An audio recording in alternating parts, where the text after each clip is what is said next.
ನನ್ನ ಹೆಸರು ಸಂದೀಪ. ನನ್ನ ವಯಸ್ಸು 27. ನಾನು ಮೂಲತಃ ಉತ್ತರ ಕರ್ನಾಟಕದವನು. ಇದು 2019ರಲ್ಲಿ ನಡೆದ ಘಟನೆ. ನಾನು ಡಿಗ್ರಿ ಮುಗಿಸಿ ಮುಂದಿನ ಎಜುಕೇಷನ್ಗಾಗಿ ಉತ್ತರ ಕರ್ನಾಟಕದ ಪ್ರಮುಖ ಜಿಲ್ಲೆಯ ಪ್ರಮುಖ ತಾಲೂಕಿನಲ್ಲಿ ಹಾಸ್ಟೆಲ್ನಲ್ಲಿ ಇದ್ದೆ. ಇದು ಅಲ್ಲಿ ನಡೆದ ಘಟನೆ. ಈಗ ಕತೆಗೆ ಬರುತ್ತೇನೆ. ನಮ್ಮ ಹಾಸ್ಟೆಲ್ನಿಂದ ಸುಮಾರು 1 ಕಿಲೋಮೀಟರ್ ದೂರದಲ್ಲಿ ಒಂದು ಸಣ್ಣ ಪಾರ್ಕ್ ಇತ್ತು. ನಾನು ಅಲ್ಲಿಗೆ ದಿನಾಲೂ ಸಾಯಂಕಾಲ 6 ಗಂಟೆಗೆ ಹೋಗುತ್ತಿದ್ದೆ. ಆ ಪಾರ್ಕ್ನ ಸುತ್ತಮುತ್ತ ಇರುವ ಮನೆ ಅವರು ಅಲ್ಲಿ ಬರುತ್ತಿದ್ರು. ಅದರಲ್ಲೂ ಹೆಣ್ಣು ಮಕ್ಕಳು ಹೆಚ್ಚು ಬರುವರು. ಅಲ್ಲಿಗೆ ಮುಸ್ಲಿಂ ಹುಡುಗಿ ಬರುತ್ತಿದ್ದಳು. ಅವಳ ಮದುವೆಯಾಗಿತ್ತು. ಒಂದು ಮಗು ಕೂಡ ಇತ್ತು. ಅವಳ ವಯಸ್ಸು 26. ನೋಡಲು ಸುಂದರವಾಗಿದ್ದಳು. ಅವಳು ಬುರ್ಕಾ ಹಾಕುತ್ತಿದ್ದಳು. ಆದರೆ ಮುಖಾಪ ಓಪನ್ ಬಿಡುತ್ತಿದ್ದಳು. ಅವಳ ಸೈಜ್ 34. ಮೊದಮೊದಲು ನನ್ನ ನೋಡುತ್ತಿರ್ಲಿಲ್ಲ. ಆಮೇಲೆ ನನ್ನ ಕಡೆ ನೋಡಿ ಮುಗುಳ್ನಗುತ್ತಾ ಸುಮ್ಮ ಇರುತ್ತಿದ್ದಳು. ಹೀಗೆ 1 ವಾರ ಕಳೆಯಿತು. ನನಗೆ ಅನುಮಾನ, ಇವಳು ಯಾಕೆ ಹೀಗೆ ನನ್ನ ನೋಡುತ್ತಾಳೆ ಅಂತ. ಒಂದು ದಿನ ನಾನು ಲೇಟಾಗಿ ಪಾರ್ಕಿಗೆ ಬಂದೆ. ಅವಳು ನನಗಿಂತ ಮೊದಲೇ ಬಂದಿದ್ದಳು. ಅವಳು ಈಗ ಬಂದ್ರಾ? ಇವತ್ತು ಯಾಕೋ ಲೇಟ್ ಮಾಡಿರಿ? ನಾನು, ಹೌದು, ಇವತ್ತು ಲೇಟ್ ಆಯ್ತು.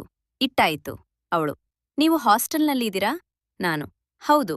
ಹೀಗೆ ಮೊದಲು ಇಬ್ಬರೂ ನಡುವೆ ಪರಿಚಯ ಆಯಿತು. ಅವಳಿಗೆ ತುಂಬಾ ಚೆನ್ನಾಗಿ ಕನ್ನಡ ಬರ್ತಿತ್ತು. ಅವಳ ಮೂಲ ಊರು ಹೇಳುವುದೂ ಬೇಡ, ದಕ್ಷಿಣ ಕರ್ನಾಟಕದ ವಳು. ನಾನು ಆವತ್ತು ಹಾಸ್ಟೆಲಿಗೆ ಬಂದೆ. ಅವಳು ಅವರ ಮನೆಗೆ ಹೋದಳು. ನನಗೆ ಆ ದಿನ ರಾತ್ರಿ ತುಂಬಾ ಯೋಚನೆ ಮಾಡಿದೆ. ಯಾಕ ಇವಳು ನನ್ನ ಮಾತಾಡ್ಸಿದ್ಲು? ಮತ್ತೆ ಮರುದಿನ ಹೋದೆ. ಆಗೂ ಕೂಡ ಮಾತಾಡಿದ್ಲು. ನಾನು ನಿಮ್ಮನೆ ಎಲ್ಲಿ ಅಂದೆ? ಅವಳು ಅಲ್ಲೇ ಇದ್ದ. ಅವರ ಮನೆ ತೋರಿಸಿದ್ಲು. ಅವಳ ಗಂಡ ಇಂಜಿನಿಯರ್ ಅಂತ ಹೇಳಿದ್ಲು. ಹೀಗೆ ಎಲ್ಲವೂ ಪರಿಚಯ ಆಯ್ತು. 1 ತಿಂಗಳು ಕಳೆಯಿತು. ನಾನು ಅವಳನ್ನು ನೋಡುವಾಗ ನನಗೆ ಏನೇನೋ ಕಲ್ಪತ್ತೊಂಬತ್ತೇನೋ ಕಲ್ಪನೆ ಬರುತ್ತಿತ್ತು. ಅವಳ ಗುಂಡು ಹಣ್ಣುಗಳು. ಹಿಂದೆ ನೋಡುತ್ತಿದ್ದರೆ ಅವಳನ್ನು ನಿಂತ ಜಾಗದಲ್ಲೇ ಅವಳ ರಸಗುಲ್ಲ ಹಿಡಿದು ಮಾಡುವ ಹಾಗೆ ಆಗುತ್ತಿತ್ತು. ಅವಳು ನೋಡಲು ಕನ್ನಡ ಹೀರೋಯಿನ್ ಸಲಗಾ ಚಿತ್ರದ ಸಂಜನಾ ಆನಂದ ಹಾಗೇನೇ ಇದ್ದಳು. ಅವಳ ಮುಖ, ಅವಳ ಬಾಡಿ ಕಣ್ಣು ಸೆಮಾ ಟು ಸೇಮ್ ಹಾಗೆ ಇದ್ದಳು. ನಾನು ಪಾರ್ಕ್ಗೆ ಹೋಗುವುದು ಮಿಸ್ ಮಾಡುತ್ತಿರ್ಲಿಲ್ಲ. ಅವಳನ್ನು ನೋಡಿದ್ರೆ ಏನೋ ಒಂಥರ ಖುಷಿಯಾಗುತ್ತಿತ್ತು. ನನ್ನ ಸ್ಟಡಿ ತುಂಬಾ ಇದ್ದರೂ ಅವಳಿಗೋಸ್ಕರ ಬಿಡುವು ಮಾಡಿಕೊಂಡು ಹೋಗುತ್ತಿದ್ದೆ. ಒಂದು ದಿನ ನನ್ನ ನಂಬರ್ ಕೇಳಿ ತನ್ನ ಮೊಬೈಲ್ನಲ್ಲಿ ಸೇವಾ ಮಾಡಿದಳು. ಆದರೆ ಅವಳ ನಂಬರ್ ನನಗೆ ಕೊಡ್ಲಿಲ್ಲ. ಹೀಗೆ ದಿನಾ ಹೋಗುವುದೂ ಬರುವುದೂ ಇತ್ತು. ಹೀಗೆ 1 ವಾರ ಕಳೆಯಿತು. ಆದರೆ ನನಗೆ ಕಾಲ್ ಅಥವಾ ಮೀಸಜಾ ಮಾಡುತ್ತಿರ್ಲಿಲ್ಲ. ಒಂದು ದಿನ ಅವಳು ಪಾರ್ಕ್ಗೆ ಬರ್ಲೇ ಇಲ್ಲ. ನಾನು ಸುತ್ತಮುತ್ತ ನೋಡಿದೆ, ಅವಳು ಕಾಣ್ಲಿಲ್ಲ. ಇವಳು ಯಾಕೆ ಬರ್ಲಿಲ್ಲ ಅನ್ಕೊಂಡು ಅವ್ರ ಮನೆ ಹತ್ರ ಹೋದೆ. ಅವ್ರ ಮನೆ ರೋಡ್ ಪಕ್ಕದಲ್ಲಿತ್ತು. ನೋಡಿದೆ, ಮನೆ ಕೀಲಿ ಹಾಕಿತ್ತು. ಎಲ್ಲೂ ಊರಿಗೆ ಹೋಗಿರಬಹುದು ಅಂತ ನಾನು ಹಾಸ್ಟೆಲ್ಗೆ ಹೋದೆ. ಆದ ಸಮಯ ಸಾಯಂಕಾಲ 6 ಗಂಟೆ 25 ನಿಮಿಷ ಆಗಿತ್ತು. ನಾನು ರೂಮ್ನಲ್ಲಿ ಓದುತ್ತಿದ್ದೆ. ನಮ್ಮ ರೂಮ್ನಲ್ಲಿ ಇದ್ದ ಹುಡುಗರು ಸ್ಟಡಿ ಮಾಡ್ತಾ ಕೂಡ್ತಿದ್ರು. ಆಗಾಗ ಸಮಯ 7 ಗಂಟೆ ಆಗಿತ್ತು. ನನ್ನ ಮೊಬೈಲ್ಗೆ ಒಂದು ಮೆಸೇಜ್ ಬಂತು. ಇವತ್ತು ಹಾಸ್ಟೆಲ್ನಲ್ಲಿ ಊಟ ಮಾಡಬೇಡ ಅಂತ. ಅದು ಹೊಸ ನಂಬರ್ ಇತ್ತು. ಅದು ನೋಡಿ ನನ್ಗನ್ಸಿತ್ತು, ನಮ್ಮ ರೂಮ್ ಹುಡುಗರು ಮಾಡಿರ್ಬೇಕು, ಹೊಸ ಸಿಮ್ ಕಾರ್ಡ್ ತಗೊಂಡಿರ್ಬೇಕು ಅನ್ಕೊಂಡೆ. ಅದಕ್ಕೆ ನಾನು ರಿಪ್ಲೈ ಮಾಡಿದೆ, ಹೂ ಆರ್ ಯು ಅಂತ. ಆ ಕಡೆಯಿಂದ ಯಾವುದೇ ರಿಪ್ಲೈ ಬರ್ಲಿಲ್ಲ. ಆದರೆ ರೂಮ್ನಲ್ಲಿರುವ ಎಲ್ಲಾ ಹುಡುಗರು ತುಂಬಾ ಸೀರಿಯಸ್ ಆಗಿ ಎಲ್ಲರೂ ಅಭ್ಯಾಸ ಮಾಡ್ತಿದ್ರು. ಅವರ ಕೈಯಲ್ಲಿ ಮೊಬೈಲ್ ಇರ್ಲಿಲ್ಲ. ನಾನು ಮತ್ತೆ ಸ್ಟಡಿ ಮಾಡ್ತಾ ಕೂಡ್ತೆ. 15 ನಿಮಿಷ ನಂತರ ಅದೇ ನಂಬರ್ನಿಂದ ಒಂದು ಕಾಲ್ ಬಂತು ನನ್ಗೆ. ನನ್ನ ಮೊಬೈಲ್ನಲ್ಲಿ ಟ್ರೂ ಕಾಲರ್ ಇರೋದ್ರಿಂದ ಸಮೀನಾ ಬಾನು ಅಂತ ನೇಮ್ ಬಂತು. ನಾನು ರಿಸೀವ್ ಮಾಡಿದೆ. ಹಲೋ, ಯಾರು ಅಂದೆ. ಆ ಕಡೆಯಿಂದ ನಾನು ಸಮೀನಾ ಅಂದಳು. ನಾನು, ಹೋ ನೀವಾ, ಹೇಳಿ, ಏನು ಇವತ್ತು? ನೀವು ಪಾರ್ಕ್ಗೆ ಬರ್ಲಿಲ್ಲ ಅಂತ. ಹೌದು, ನಾನ್ ಮಾರ್ಕೆಟಿಗೆ ಹೋಗಿದ್ದೆ. ನೀನಿವತ್ತು ಊಟಕ್ ಮನೆಗ್ ಬಾ 8 ಗಂಟೆಗೆ ಅಂದಳು.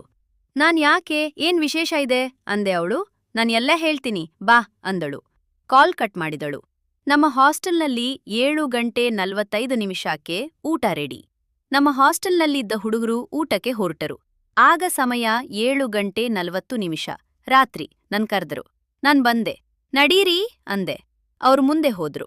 ನಾನು, ಸಮೀನಾ, ನಂಬರ್ಗೆ ಕರೆ ಮಾಡಿ ಇವತ್ತೇನ್ ವಿಶೇಷ ಹೇಳಿ, ಯಾಕ ಊಟಕ್ ಬರ್ಬೇಕು, ಮತ್ತೆ ನಿಮ್ಮ ಹಜ್ಬಂಡೇನಾದ್ರೂ ಅಂದ್ರೆ ಎಂದು ಕೇಳಿದೆ. ಲೋ ಮಹಾರಾಯ, ನನ್ ಗಂಡ ಮನೆಯಲ್ಲಿಲ್ಲ, ಊರಿಗ್ ಹೋಗಿದ್ದಾರೆ. ನಾನು ನನ್ ಮಗು ಇಬ್ರೇ ಇದ್ದೀವಿ. ನೀನ್ ಮನೆಗ್ ಬಾ, ಎಲ್ಲ ಹೇಳ್ತೀನಿ, ಈಗ್ಲೇ ಬಾ ಅಂದಳು. ನಾನು ಹೂ ಅಂತ ಹೇಳಿ ಕಾಲ್ ಕಟ್ ಮಾಡಿದೆ. ನನಗೆ ಮನದಲ್ಲಿ ಏನೇನೋ ಯೋಚನೆಗಳು. ಇವಳು ಇವತ್ತು ನನಗೆ ಹೊಟ್ಟೆಗೆ ಮತ್ತು ನನ್ನೆಗೆ ಪ್ರೀತಿ ಊಟ ಹಾಕತ್ತಾಳಾ ಅನ್ಕೊಂಡೆ. ನಾನ್ ಬಟ್ಟೆ ಹಾಕ್ಕೊಂಡು ರೆಡಿಯಾಗಿ ಹೋರ್ತೆ. ಮತ್ತೆ ಕಾಲ್ ಬಂತು. ಬಂದಿಯಾ ಅಂದಳು. ಇಲ್ಲ, ಬರ್ತಾ ಇದ್ದೇನೆ. ಓಕೆ, ಬೇಗ ಬಾ, ಪಾರ್ಕ್ ಹತ್ರ ಬಂದು ಕಾಲ್ ಮಾಡು ಎಂದು ಹೇಳಿದಳು. ಸರಿ ಅಂದೆ ನಾನು. ಪಾರ್ಕ್ ಹತ್ತಿರ ಹೋದೆ. ಅವಳು ನನ್ನ ನೋಡಿದಳು ಅನ್ಸುತ್ತದೆ, ಮತ್ತೆ ಕಾಲ್ ಮಾಡಿದಳು. ನೀನಲ್ಲೇ ಇರು, ಇಲ್ಲಿ ಇಬ್ರು ಆಂಟಿ ಮಾತಾಡ್ತಾ ನಿಂತವ್ರೆ. ಹೋದೆ. ಮೇಲೆ ಮನೆಗ್ ಬಾ ಅಂದಳು. ನಾನು ಸರಿ ಎಂದೆ. 8 ನಿಮಿಷಗಳ ಕಾಲ ನಿಂತೆ, ಮತ್ತೆ ಕಾಲ್ ಮಾಡಿ. ಈಗ ಯಾರೂ ಇಲ್ಲ, ನಾನು ಹೊರ್ಗಿನ ಲಾಯ್ಟ ಆಫ್ ಮಾಡತೀನಿ, ನೀನು ಬೇಗ ಒಳಗ್ ಬರ್ಬೇಕು ಅಂದಳು. ಸರಿ ಅಂದೆ. ಆದರೆ ನನಗ್ಯಾಕೋ ಭಯ ಶುರು ಆಯ್ತು. ಅವರ ಮನೆ ಹತ್ತಿರ ಹೋದೆ. ಲೈಟ್ ಆಫ್ ಮಾಡಿದಳು.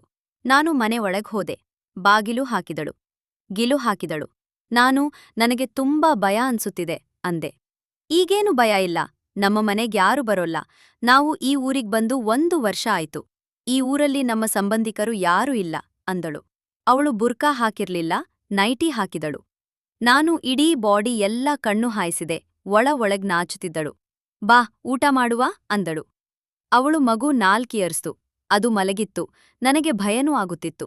ಮತ್ತೆ ನನಗೆ ಅನ್ಸಿತು, ಅವಳೇ ಇಷ್ಟು ಧೈರ್ಯದಿಂದ ಮನೆಗ್ ಕರೀಬೇಕಾದ್ರೆ ನಾನ್ ಯಾಕೆ ಭಯ ಪಡ್ಬೇಕು ಅಂತ ಮನಸ್ನಲ್ಲೇ ಅಂದುಕೊಂಡೆ. ಮೀನು ತಂದು ಫಿಶ್ ಫ್ರಾಯ ಮಾಡಿದಳು. ಚಪಾತಿ ಮಾಡಿದಳು. ನಿನಗೆ ಹಾಸ್ಟೆಲ್ ಊಟ ತಿಂದು ಬೇಜಾರಾಗಿರ್ತದೆ ಅಲ್ವಾ? ತದೆ ಅಲ್ವಾ? ಅದಕ್ಕೆ ಮಾಡಿದು ಅಂದಳು. ಇಬ್ಬರು ಸೇರಿ ಊಟ ಮಾಡಿದಿವಿ. ಊಟ ಆದ್ಮೇಲೆ ನಿನಗೆ ಎಲ್ಲ ಅರ್ಥಾಗಿರ್ಬೇಕಲ್ವಾ ಅಂದಳು. ಬೇಡ, ರೂಮ್ ಹೋದಿವಿ, ಕುಳಿತ್ಕೊಂಡಿವಿ. ನನ್ನ ಗಂಡ ಗವರ್ಮೆಂಟ್ ಇಂಜಿನಿಯರ್, ಬರೀ ಕೆಲ್ಸದಲ್ಲಿ ಬ್ಯುಸಿ. ನನಗೆ ಟೈಮೇ ಕೂಡಲ್ಲ. ನನ್ನ ಜೊತೆ ಪ್ರೀತಿ ಮಾಡಲ್ಲ. ಅವನಿಗೆ ಅದ್ರಲ್ಲಿ ಇಂಟ್ರೆಸ್ಟಿಂಗ್ ಇಲ್ಲ. ವಾರದಲ್ಲಿ 2 ಅಥವಾ 3 ಸಾರಿ ಅಷ್ಟೇ ಮಾಡೋದು.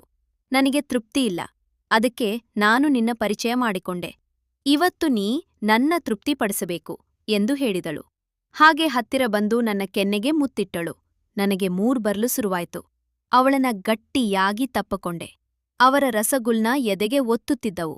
ಇಬ್ಬರೂ ತಪ್ಪಕೊಂಡು ಕಿಸ್ ಮಾಡುತ್ತಾ ರಸಗುಲ್ಲ ಹಿಚುಕಿದೆ. ನನ್ನ ಬಾಳೆಹಣ್ಣು ಎದ್ದು ನಿಂತು, ಯಾವಾಗ್ ಮಾಡ್ತೀಯಾ ಅನ್ನುತ್ತಿತ್ತು. ಗಟ್ಟಿಯಾಗಿ ತಪ್ಪಕೊಂಡು ಅವಳ ಹಿಟ್ಟು ಚೆನ್ನಾಗಿ ಹಿಸುಕ್ತಾ ಇದ್ದೆ. ನಿಧಾನವಾಗಿ ಅವಳ ಬಟ್ಟೆ ತೆಗೆದೆ. ಕೆಂಪು ಮತ್ತೆ ಬಿಳಿ ಬಟ್ಟೆ ಹಾಕಿದ್ದಳು. ಅವು ಕೂಡ ತೆಗೆದು ಅವಳನ್ನ ಫುಲ್ ಖಾಲಿ ಮಾಡಿದೆ. ಅವಳು ನನ್ನ ಶರ್ಟ್ ಬಟನ್ ಬಿಚ್ಚಿದಳು. ನಾನು ನನ್ನ ಪ್ಯಾಂಟ್ ತೆಗೆದೆ. ನಾನು ಫುಲ್ ಖಾಲಿಯಾದೆ. ಅವಳು ನನಗೆ ಒಂಥರ ಮೈ ಜುಮ್ ಅಂದಿತು. ಮೊದಲ ಬಾರಿಗೆ ಒಂದು ಹೆಣ್ಣು ನನ್ನ ಮುಟ್ಟಿದ್ದು.